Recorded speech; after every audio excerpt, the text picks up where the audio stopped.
Hello students, मैं हूं आपकी टीएमएम तानिया मैथ्स मैडम। आज हम करेंगे example number 8 class 9 maths chapter 2 polynomials. So example number 8 है factorise this polynomial by splitting the middle term and by using factor theorem. So दोनों method से हमें इस पॉलिनोमियल को फैक्टराइज करना है। पहले हम किससे करेंगे? स्प्लिटिंग मिडिल टर्म, जो कि इजीएस्ट मेथड है। Splitting middle term.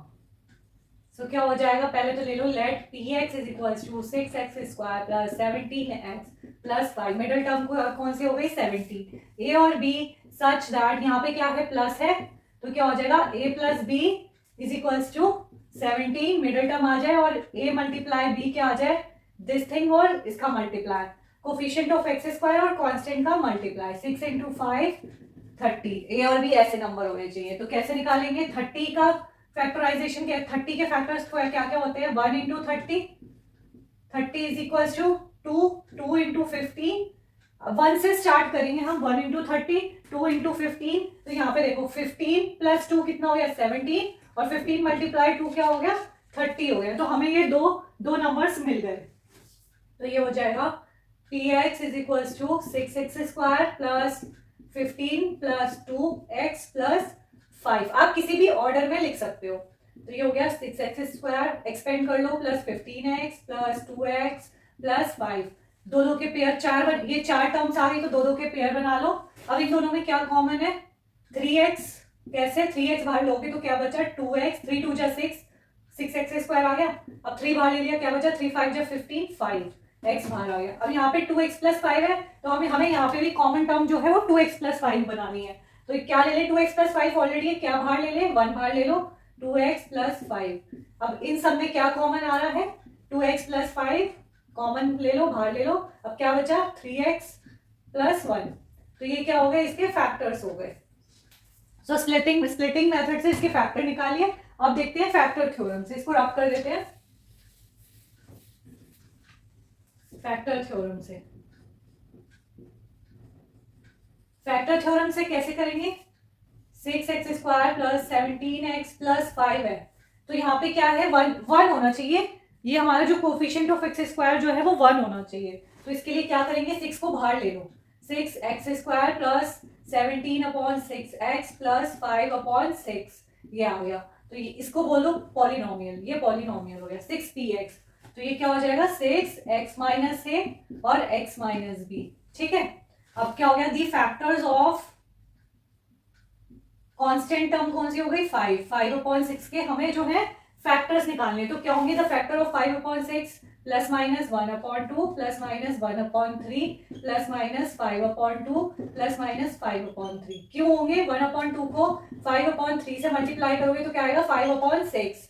Minus 1 upon 2 को माइनस 5 अपॉन 3 से करोगे, क्या आएगा? 5 अपॉन 6। तो इस तरीके से इसके फैक्टर्स हो गए। अब इन सबको 1 बाय 1 इस पॉलिनोमियल में रखो। किसकी वैल्यू 0 आ रही है? किस वैल्यू पर पॉलिनोमियल की वैल्यू जो है 0 आ रही है वो चेक करते हैं। अब देखो यहाँ पे रफ वर्क में करके देख लो। x की वैल्यू माइनस 1 अपॉन 3 रखो। 1 बाय 1 आपको सारी रखनी है। तो x is equal to minus 1 upon 3 रखते हैं, तो क्या आएगा? p minus 1 upon 3 is equal to, ये है px, minus 1 upon 3 square plus 17 upon 6 into minus 1 upon 3 plus 5 upon 6। तो ये क्या हो जाएगा? 1 upon 9 minus 17 upon 18 plus 5 upon 6। LCM लो, 18 आया, 2 माइनस 17, 6 15। तो कितना हो गया? 17 माइनस 17 अपॉन 18, 0। ठीक है। तो x क्या हो गया? x प्लस 1 अपॉन 3 एक फैक्टर हो गया। x लिखो यहाँ पे, since p minus 1 upon 3 equals to 0, therefore x plus 1 upon 3 is a factor of px।